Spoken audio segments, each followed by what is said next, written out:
ازيكم يا حبايب قلبي؟ عاملين ايه؟ يا رب تكونوا بخير. النهارده يا جماعه فيديو جديد وفيديو مختلف. النهارده بقى يا جماعه احنا مش مقارنه، النهارده هنجرب العبد، وهنجرب العبد في حاجه واحده بس. ايه هي؟ الكوكيز. ده كده يا جماعه الكوكيز بتاع العبد. الكوكيز بتاع العبد منزل يا جماعه 2 كوكيز، واحد فانيليا وواحد شوكولاته. انا جايب الحجم الكبير تمام من الكوكيز. ده الفانيليا وده الشوكولاته، ده 6 قطع. ده في ناس بتبيعه ب 14 جنيه وفي ناس بتبيعه ب 15، يعني من 14 ل 15 جنيه. انا مش شاريه من العبد، انا شاريه من السوبر ماركت بتاعنا اللي تحت البيت. تمام؟ يعني هو في العبد ممكن تلاقيه ب 14 جنيه، بس انا جبته من السوبر ماركت ب 15 جنيه. يلا بينا نجرب ونقول راينا في الكوكيز بتاع العبد. نخلي كده الفانيليا على جنب وناخد اول حاجه الشوكولاته. بسم الله الرحمن الرحيم. معلش، ودي ازازه الميه يا جماعه بتاعت كل مره، اوعوا تنسوها. يلا بينا كده هنبتدي نفتح الكوكيز الشوكولاته. بسم الله الرحمن الرحيم. ده كده شكل العبوه من جوه، ده كده شكل الكوكيز العبد اللي هو بطعم الشوكولاته من جوه. تمام، هنبتدي نجرب ونشوف. بسم الله الرحمن الرحيم. ده كده يا جماعه شكلها. تمام، هندوق ونقول ايه راينا. بسم الله الرحمن الرحيم.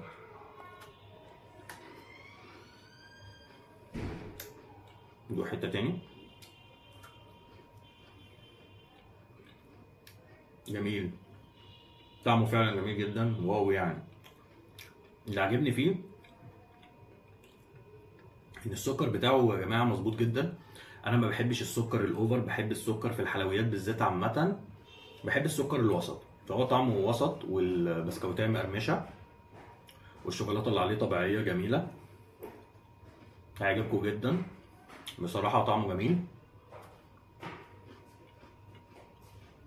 مش عايز اسيبها، يعني من حلاوتها مش عايز اسيبها بصراحه، طعمها جميل جدا. يعني بنصحكم انكم تجربوه. كده نخلي ده على جنب.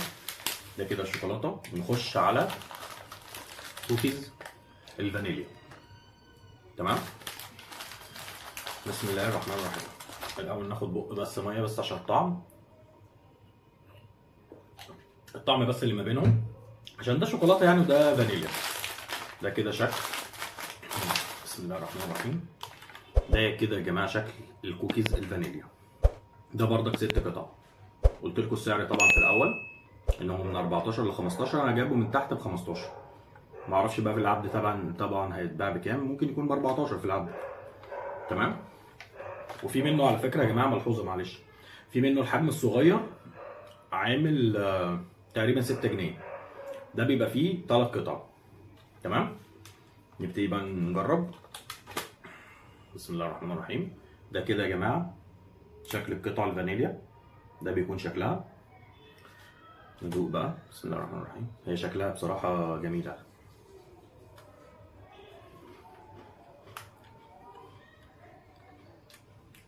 برضه نفس الحاجه يا جماعه، بس الفرق ان دي فانيليا ودي شوكولاته. طعمها جميل جدا. انا مبسوط جدا ان هي طعمها والسكر بتاعها مظبوط. انا بص موتي وسمي السكر الجامد في الحلويات، فدي بصراحه ربنا سكرها جميل جدا ويحترم. الشوكولاته بتاعتها طبيعيه جدا. يعني الاتنين بصراحه جمال جدا. انا الاتنين هديهم بصراحه 10/10، سواء الفانيليا او الشوكولاته. بصراحه 10/10. سقفه يا جماعه كبيره جدا للعبد، فعلا ممتازه ممتازه. الكوكيز انصحكم بالكوكيز يا جماعه من العبد، سواء فانيليا او شوكولاته. طعمهم روعه جدا، هيعجبوكم. جربوهم ومش هتندموا بصراحه. او انتوا ممكن تلاقوهم على فكره، يعني انا جايبه من سوبر ماركت عادي، يعني ممكن تلاقيه في اي سوبر ماركت عادي. هو منتشر جدا في السوبر ماركت. قريب من العبد، وعايز تجيبه من العبد برضك هي. بس لو انت مثلا جنب البيت وبيبيعوا في السوبر ماركت، احسن ما يعني ما تروح مشوار للعبد لو انت مش قريب من العبد يعني. بس بصراحه تجربه جميله، والاتنين جمال جدا، وانا الاتنين بديهم 10/10. برافو العبد. تمام، وانصحكم ان انتوا تجربوها. وبكده يا جماعه يكون الفيديو بتاعي خلص. ما تنسوش تعملوا لي اللايك والاشتراك في القناه وتفعيل زر الجرس عشان يجيلكوا كل جديد حسن هاشم بيعمله.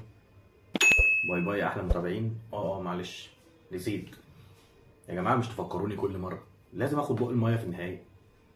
يعني ما بين ما بدوق اخد بق ميه، وفي الاخر اخد بق ميه.